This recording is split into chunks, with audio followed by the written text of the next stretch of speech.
I'm so excited to have this guy here. He is a Chicago native and a retired Chicago police officer. In 2011, he started a blog on being a cop that draws in part on his experience, 40 years as a homicide detective in this city. I was going over this with him and I said, it says 65,000 views, is that right? And he goes, well, it's now 75,000. and when you gave me this before, it wasn't that long ago, so it's doing really well. You would love the stories on here. People in more than 65 countries do. Most recently, he's done memoir readings at the Irish American Heritage Center, and he's also a two-time winner at the Moth Story Slam and will be up in the Grand Slam later this month. Please join me in welcoming to the stage, Jim Payne!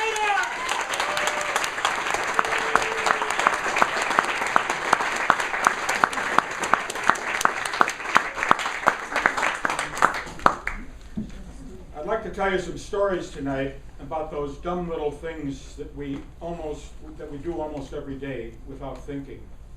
You know, like leaving your $8 Starbucks venti on the roof of your car as you drive off. I call that a simple stupid seizure. Something dumb, but done without any thought process as to consequences. There are also supreme stupid seizures, and that's where a person actually thinks about what they're doing, and they go ahead and do it anyhow. It may surprise you that cops, on rare occasions, suffer from stupid seizures. Oh yeah, like none of you have ever had a stupid seizure in an encounter with the police.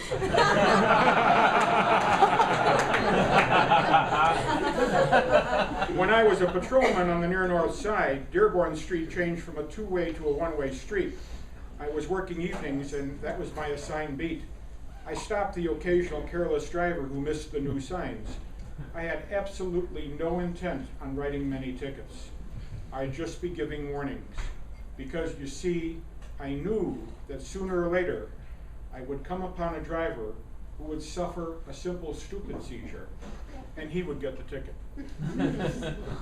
That guy, this night, was driving a black Mercedes sedan, and as I approached, a well-dressed, distinguished-looking man rolled down his window and announced, "I'm Jonathan G. Swearington III, Vice President of Mega Oil Company, and you are not giving me a ticket." I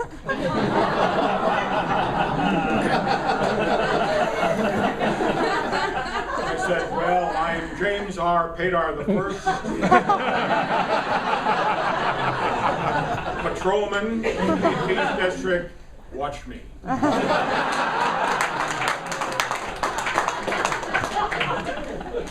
You see, Jonathan suffered a simple stupid seizure, and I couldn't avoid giving him one last shot when I handed him his ticket. I asked him if the 111 after his name was on his license was a typo or was that his clock number. But I know you really want to hear some dumb cop stories. Last fall, my old partner and I were sitting on the front porch of his retirement home in southern Utah. Pine Mountain was the panorama in the background. It was a long way in distance and time from our days on patrol. We had a few beers and waxed philosophical. 40 years and a few beers will do that. We talked about people we'd like to reach back to apologize to for some stupid seizures, simple stupid seizures.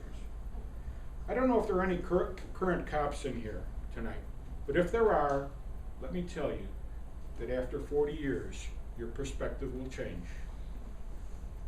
It was a beautiful summer night along Lake Michigan shore. The cityscape was every bit as spectacular then as it is now, although with a slightly different silhouette. We were driving a marked squad car slowly along the concrete between North Avenue and Fullerton Avenue Beach. 2 giant steps below us towards the lake, we came upon a young couple gently making love in this magnificent setting. You're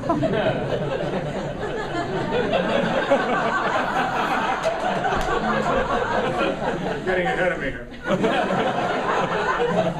They were totally oblivious to our presence. We stopped, They hastily covered themselves, buttoning, fastening, zipping as we admonished them. No doubt we had totally destroyed their moment. I would like to apologize.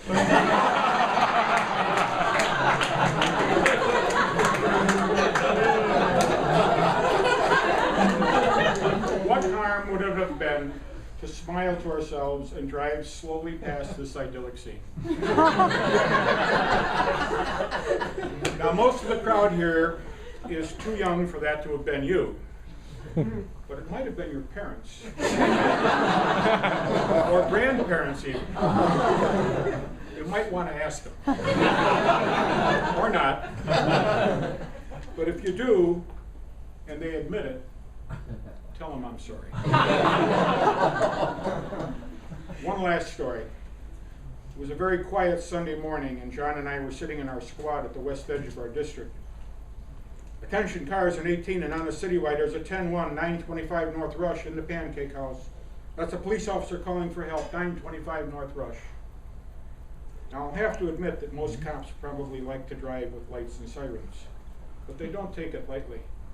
The department places a high level of responsibility on us. Simple, stupid seizures on the part of the public is not an acceptable defense for being involved in an accident. The criterion is, was the crash preventable? The occasional citizen driving with his radio rattling the windows is not going to hear the siren. The driver texting or gazing at his GPS is not going to see the flashing lights. And some folks just don't know what they're supposed to do.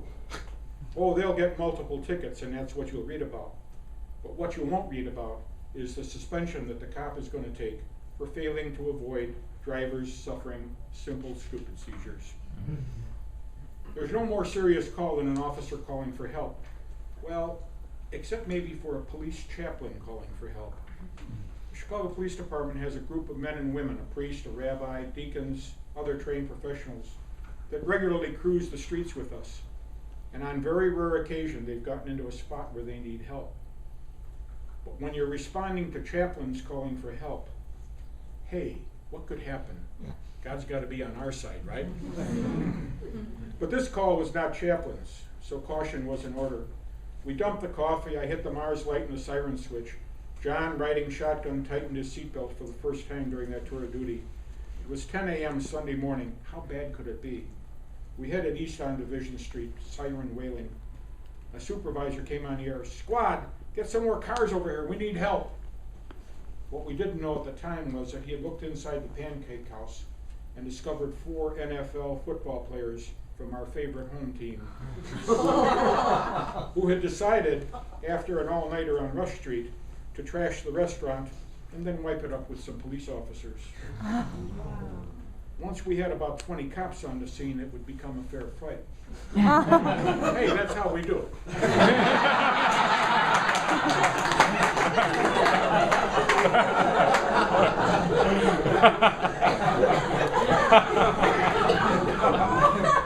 I mean, that's a fair fight. We heard the confirmation, and I eased down on the accelerator, and the Dodge squad, already threading rapidly through traffic, picked up even more speed. We rounded the corner at Division, now southbound on State. No disregard yet. It was clear for the next 2 blocks, and as we approached the gentle Y that was Rush Street, I picked up even more speed, while John visibly braced himself. We came up to the scene and saw other units parked askew, randomly abandoned about the street, emergency lights flashing, some with their doors still open. Passers-by lined the curbs, taking time out from their lazy Sunday morning to watch the excitement. Time to slow down, thought John, but I continued at an insane speed. Then the realization hit me like a lightning bolt. My God, I can't stop in time. I'm going to plow into the other squads. My short police career flashed before me, along with its inglorious end. I slammed on the brakes and locked up all 4 wheels and braced myself for the inevitable impact. Our squad stopped with less than an inch to spare. The doors flew open, we jumped from the car, and the crowd murmured appreciatively.